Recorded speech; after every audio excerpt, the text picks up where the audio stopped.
So here's a newsflash for the left. Gay, straight, feminist, or whatever minority group you've arbitrarily co-opted. You don't get to make things up to suit your narrative. You don't get to pretend grifters and hoaxers are heroes, or rapists and abusers are feminist standard bearers. You don't get to gaslight the American public that the economy is just fine, or that people who vote differently than you are terrorists, or that Democrats are champions of the marginalized. Tammy Bruce, a prominent conservative political commentator, former feminist leader, and author, is best known for her sharp insights on Fox News and her provocative radio show. Today, we'll dig into the intriguing personal life of this outspoken media personality, exploring the reasons behind her decision to never marry. But this is now, for me, I'm only recently not a Democrat anymore. Many people like me are doing this. Of course, my activism started on the pro-choice issue. I have to say now, with everything that has transpired over the last several years, if not a decade, with everything we know about fetuses, about birth, about children, I no longer can support this abortion as though it is nothing. Abortion, when I was working in the far left, was as though it was some heroic act. Every woman that I've met and worked with and knew that either had an abortion or a miscarriage are never the same. Early life and career.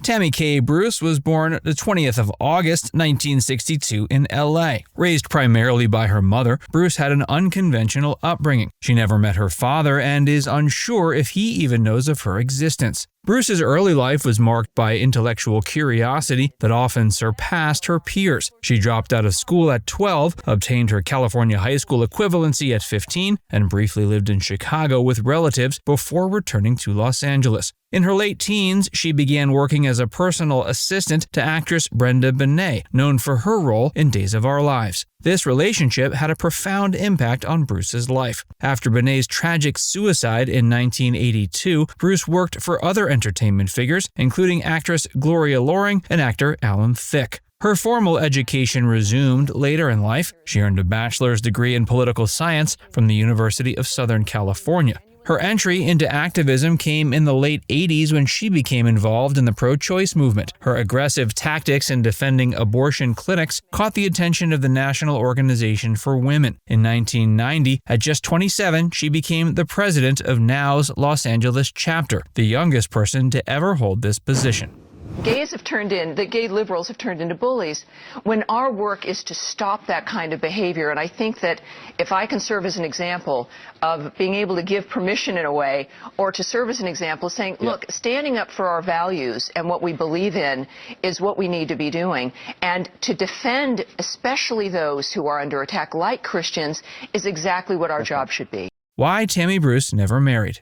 Tammy Bruce has never married, and her reasons for remaining single are intertwined with her views on sexuality and relationships. In various interviews, she's openly discussed her sexuality, identifying as a lesbian. But her perspective on her own sexual orientation is complex and sometimes contradictory to mainstream LGBTQ+ narratives. In a 2006 C-SPAN interview, she stated that for her, being gay is a choice and a preference rather than an innate orientation. She elaborated that she had identified as bisexual through her 20s, before realizing that she would need a woman in her life if she were with a man, but wouldn't need a man if she were with a woman. This realization led her to identify exclusively as lesbian. Her most significant relationship, at least publicly known, was with actress Brenda Benet in the early 80s. Bruce was 19 and Benet was 36 when they were involved. The relationship ended tragically with Benet's suicide in 1982, an event that Bruce has said profoundly impacted her life and worldview.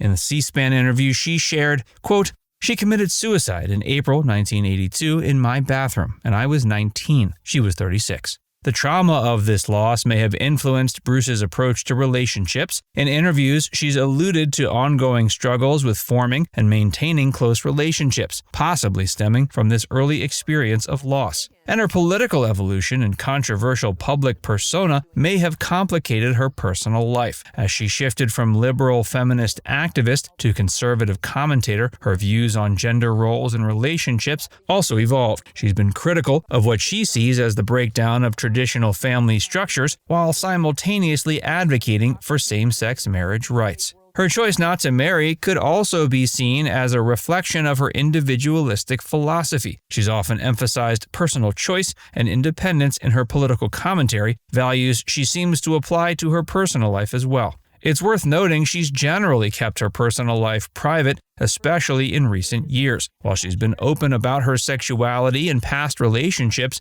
she rarely discusses her current romantic life.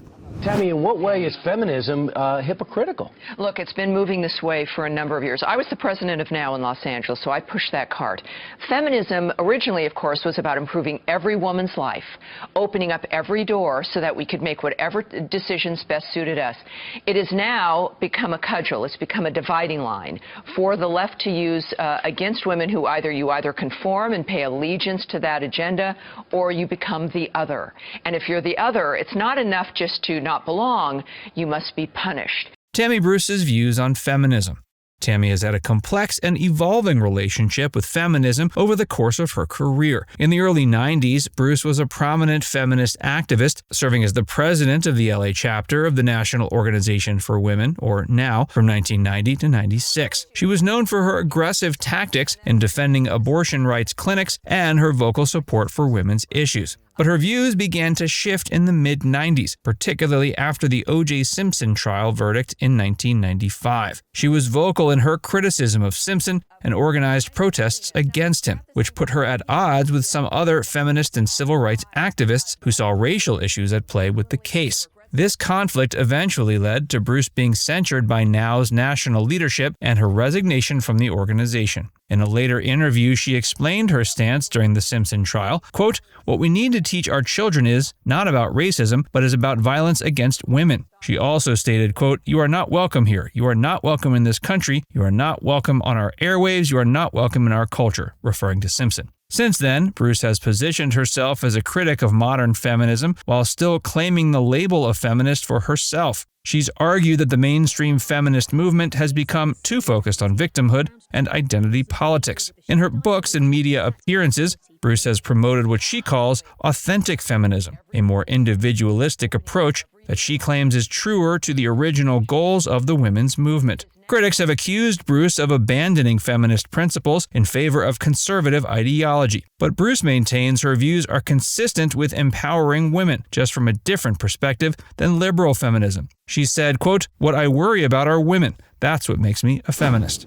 As a gay woman, I can say with that one decision, with every decision, Dershowitz has said this and others, that these decisions on affirmative action and on freedom of expression are classically liberal decisions, right? Every American civil rights movement was based on being left alone, but not being, imprisoned or arrested or treated differently because of who you were.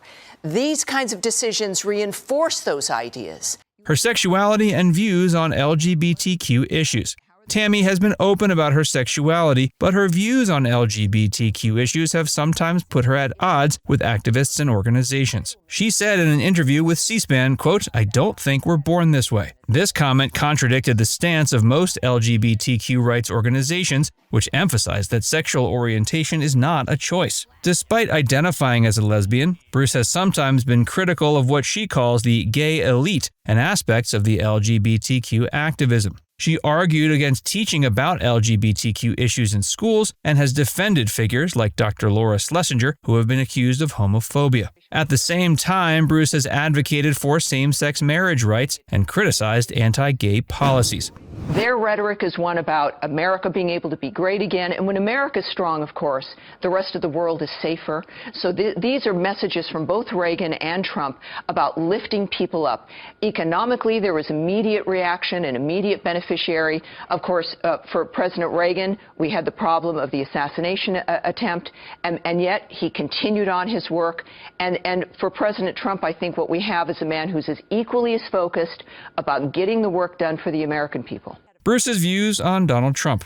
As a Fox News contributor and host, Tammy has been an outspoken supporter of former President Donald Trump. She's consistently defended Trump's policies and actions, both during his presidency and since he left office. She sees Trump as a transformational political figure who challenged the establishment and fought for conservative values. She's praised his America First foreign policy, his judicial appointments, and his economic policies. Even after Trump's election loss in 2020, Bruce has continued to speak positively about his legacy and impact on the Republican Party. In a recent news appearance, she went as far as to claim that Trump is, quote, now the guy that can save the world. What do you think about Tammy Bruce's journey from liberal activist to conservative commentator? Let us know in the comments section below.